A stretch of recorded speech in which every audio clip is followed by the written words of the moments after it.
You didn't hear me? A high school grad like you must be hard of hearing too.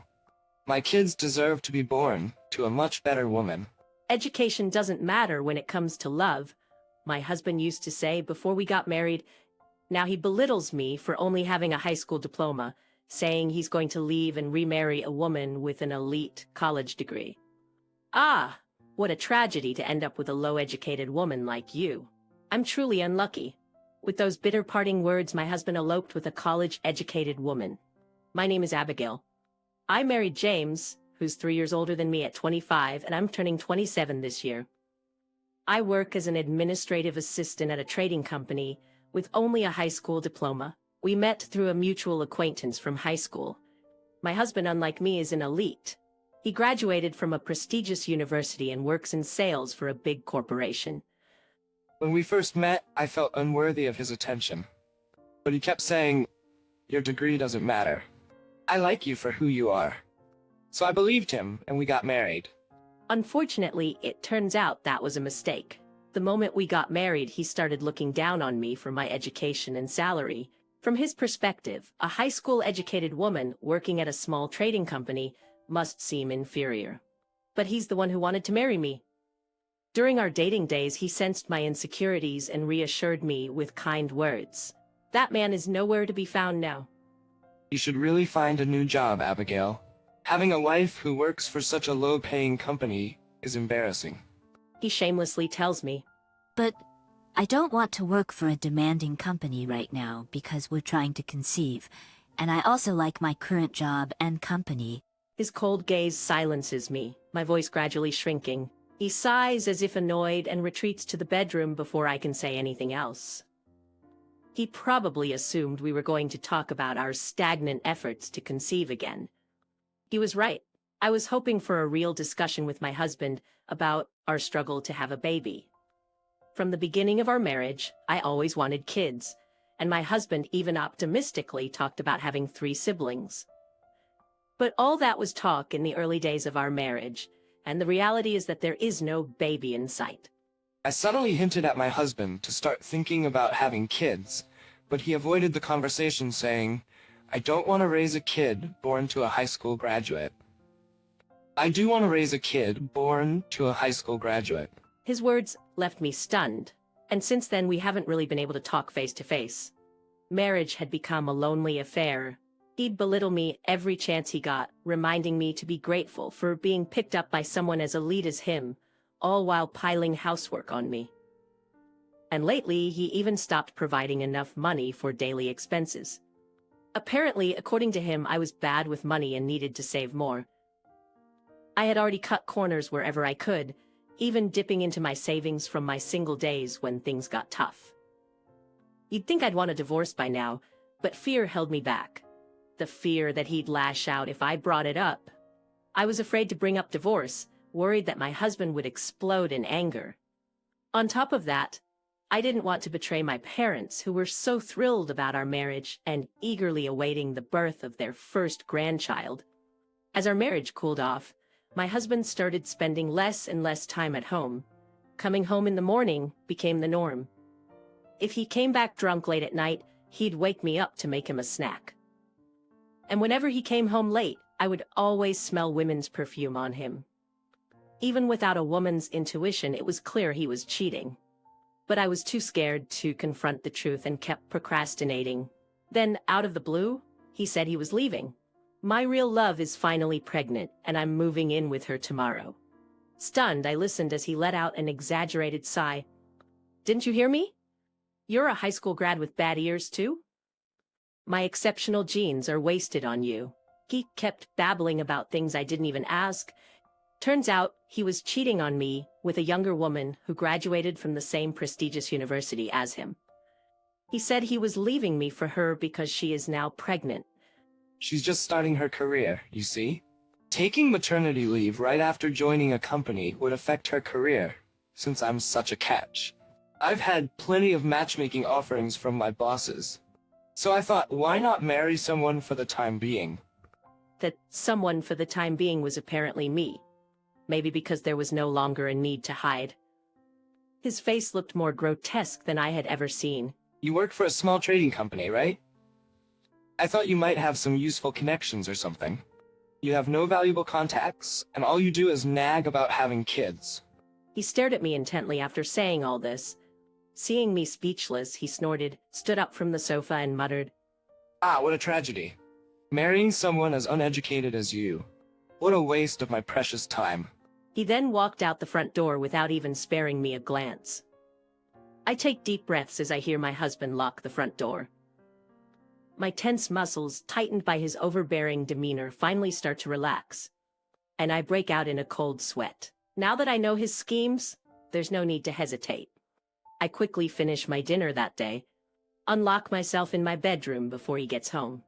The next morning, I leave for work early and pick up divorce papers on my way. My hands are trembling with nervousness. I manage to unlock the front door. His shoes are gone. Not just the shoes. His favorite slippers and the sofa he loved in the living room are gone too. I search the entire house, fearing the worst. Sure enough, all of his stuff is missing. I haven't seen him since he left yesterday.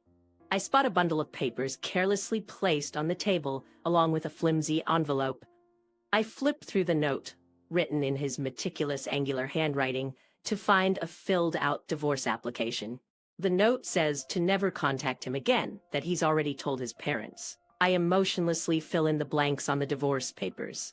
Not a tear shed. Once finished, I pick up the envelope marked settlement money next to it. It's light, but inside there's $2,000. It must be intended as alimony for the divorce settlement. Though it's a meager amount, it can serve as a retainer for a lawyer to seek proper alimony later. I was planning to visit a law firm on my day off when my phone buzzed. It was my apartment manager, letting me know I owed rent for the past 2 months. They had tried to reach my husband, but ended up calling me. My savings, already drained from covering our expenses, wouldn't make a dent, so I had no choice but to use the $2,000 in that envelope. At the law firm, they told me it would be tough to claim any more money. I had spent most of the cash my husband left on rent. Doing that apparently would make it look like I had accepted a divorce settlement. I had a responsibility for the rent too, as we shared a home. I figured my husband knew I was out of savings. He probably left that $2,000 as a way to wash his hands off me. And I had fallen right into his trap. I couldn't survive when most of my income went to rent, so I started working for cheaper places. Eventually, I returned to my parents' home after they learned of my divorce and urged me to come back. They insisted I was still young and encouraged me to find another partner, saying it wasn't too late to have kids. Returning home, my parents kept reminding me that I was still young, that I could find another person if I tried to date again, and that I was not too old to have children. I felt a sense of guilt for disappointing them with the divorce. While commuting to my job, now a bit far from home, I also started dating again. I packed my schedule faster than one might expect for someone who just got divorced. Partly because keeping busy helped distract my mind. Perhaps I wanted to overwrite the nightmare of my previous marriage with a fulfilling daily life. My efforts paid off sooner than I had anticipated. Within 2 years after my divorce, I had remarried and given birth to a daughter. My new husband, Daniel, was the same age as me and also a high school graduate. After high school, he worked in an auto repair shop near my parents' house, and we met at a local singles mixer.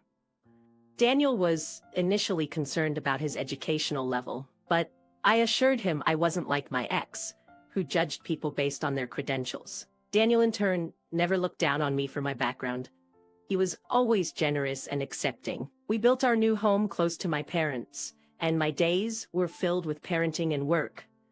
Life was busy but happy. My thoughts of my ex-husband had long faded into oblivion. I unexpectedly ran into him about 10 years after our divorce. I was attending a Spanish speech and debate competition with my daughter. Is that you, Abigail?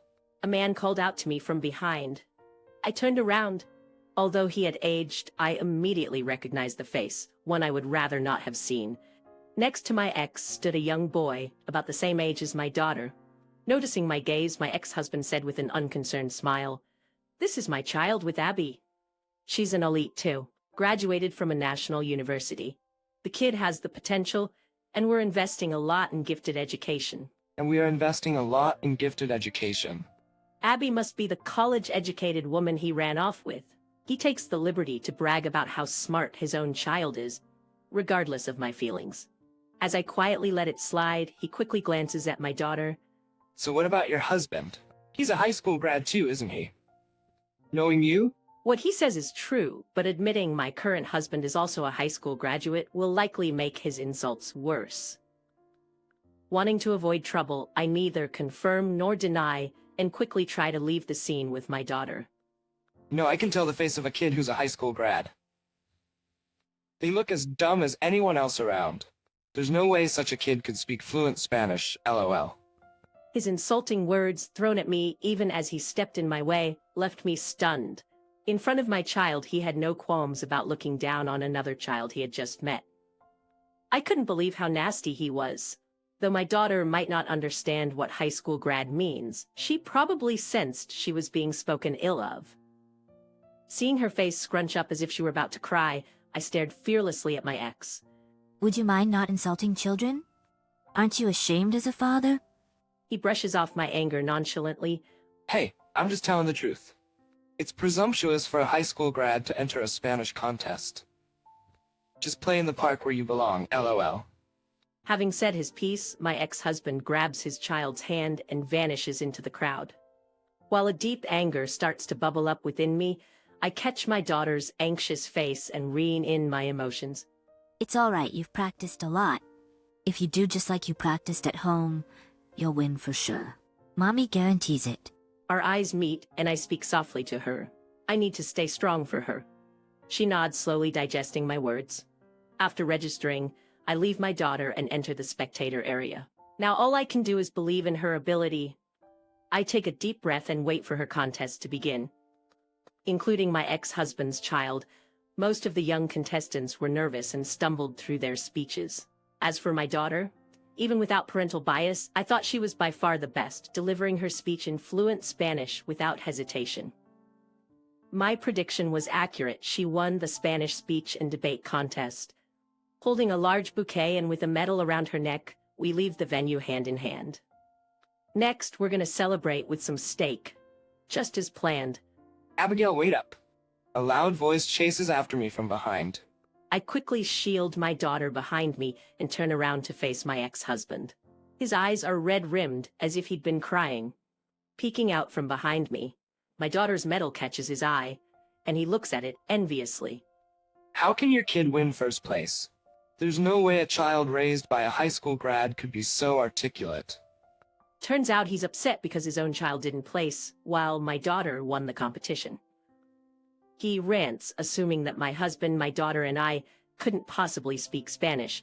People leaving the venue glanced at him, puzzled by his outburst, but he seems oblivious. Where did you enroll her? Or did you hire a tutor with whatever little you make? We didn't enroll her in any classes and we didn't hire a tutor, I reply plainly. His eyes widen in disbelief. No way! You can barely speak Spanish yourself. Did you forget about my job? His puzzled expression deepens. I work in an import-export office where speaking some Spanish makes the job easier. Besides, my grandfather lives in Spain. I'd been accustomed to Spanish since I was little. My daughter learned it naturally, talking with him. I stroke my daughter's head as she peeks out from behind me. I've conversed in Spanish with my grandfather ever since I can remember. I chose my line of work because it allowed me to use my Spanish skills. My daughter started speaking Spanish naturally because we've been video calling with her great-grandfather to show him how she's growing up. I've never forced her to learn Spanish. All my husband and I did was support our daughter. Follow your passion and you'll excel, as they say. My daughter has grown to converse with her native Spanish-speaking grandfather without needing a translator.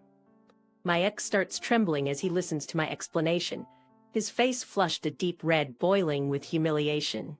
Losing to someone he had looked down on must have been a more significant blow to his ego than he had anticipated. I can't believe this. I'm going to complain to the organizers. My child was unfairly judged. In a fit of rage, my ex-husband stormed back into the venue, leaving our child behind. Not wanting to leave my child alone, I waited silently for him to return. Soon enough, security escorted him out of the building, gripping him by both arms.